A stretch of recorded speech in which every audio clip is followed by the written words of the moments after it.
Vorrichtung 101. Man möchte in einer Vorrichtung nichts dem Zufall überlassen und möglichst wenig Einfluss des Werkers. Nicht, weil wir dem Werker nicht vertrauen, sondern weil ansonsten unterschiedliche Bauteile von unterschiedlichen Menschen unterschiedliche Qualitäten haben.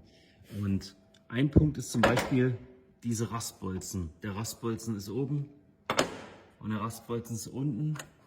Beide Positionen sind 100% an der gleichen Stelle und das Bauteil wird damit in konstanter Qualität gebaut.